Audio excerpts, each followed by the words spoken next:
እባካችሁን ደመቅ ባለ ጭብጨባ ተቀበሉልን። ለብዙ እንስት ጸሐፊያን ጋዜጠኞች ተምሳሌት መሆን የቻለች ጋዜጠኛ ናት። የዚህን የቤስት ሞቲቬሽናል ኮንተንት አዋርድ ሽልማት ትሰጠን እንላለች።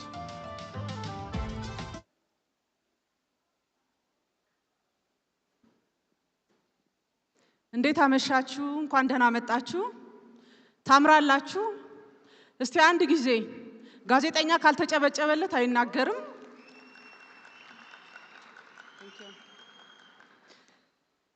በቤስት ሞቲቬሽናል ኮንተንት አሸናፊው ማን ነው የሚለውን ከማወቃችን በፊት አስቀድመን እጩዎቹን እንመልከት። ቤስት ሞቲቬሽናል ኮንተንት ምርጥ 5 እጩ ተወዳዳሪዎች አብርሃም ፋንቱ፣ አዶናይ፣ ሊዱ ሊንዳ፣ ዮናስ ሞ፣ የካያ ቤተሰቦች።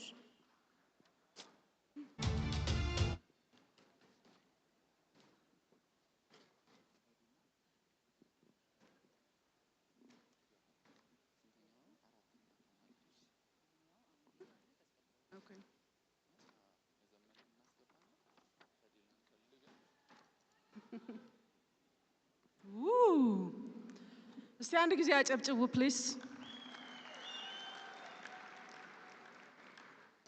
የጂ ፓወር ክሬቲቭ አዋርድ ኢትዮጵያ 2025 በቤስት ሞቲቬሽናል ዘርፍ አሸናፊው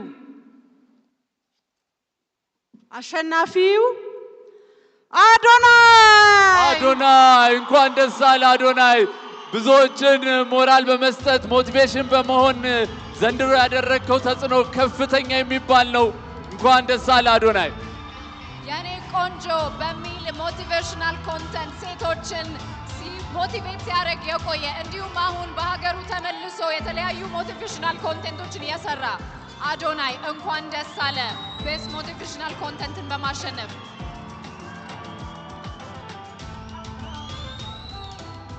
በድጋሚ እንኳን ደስ አለ።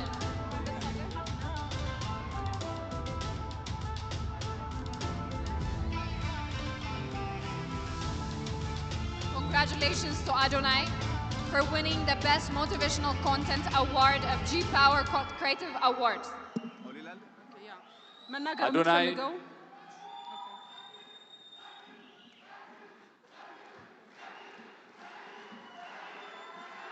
ሰግጥ የታባት ሰግጣለህ የታባቱ በጣም ደስ ብሎኛል። ዛሬ ረጅም እንደሆንኩኝ ተሰምቶኛል። ማርያምን እቺ ከፍተን እሺ ችግር የለውም ድን እንላለው ለዚች ሞቲቬሽናል ስፒከር ማለት ምን ማለት ነው? አይ ቲንክ ሞቲቬሽናል ስፒከር ማለት ዝም ብሎ ተነስቶ ይህን ካላደረክ ይህን ካልሆንክ የሚል ሰው አይደለም። ሞቲቬሽናል ስፒኪንግ ማለት እውነተኛ መሆን ነው። የውስጥህን ድክመት ማካፈል ነው። ከብዙ ሰዎች ጋር መመሳሰል ነው። እኔ ደግሞ ብዙዎቻችሁ ታቆኛላችሁ በጥንካሬ ብቻ ሳይሆን በድክመቴም ለራሱ ማለት ነው። እና ከሐቀኛ ሰው በላይ ማንም ሞቲቬሽናል ስፒከር የለም። እኔ ደግሞ ሁሉም ነገር አካፍያችኋለሁ። ከዚህ በላይም ገና እናካፍላለን፣ እንሰግጣለን፣ እንፈምሳለን።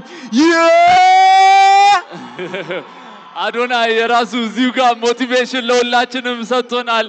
ከልብ አድርገን እናመሰግናለን። ሽልማቱን የሰጡልንም ጋዜጠኛ ኤልሳ አሰፋን ከልብ አድርገን ለማመስገን እንወዳለን። Congratulations once again to Adonai and thank you so much for our presenter of the award, journalist and author Elsa Asafa.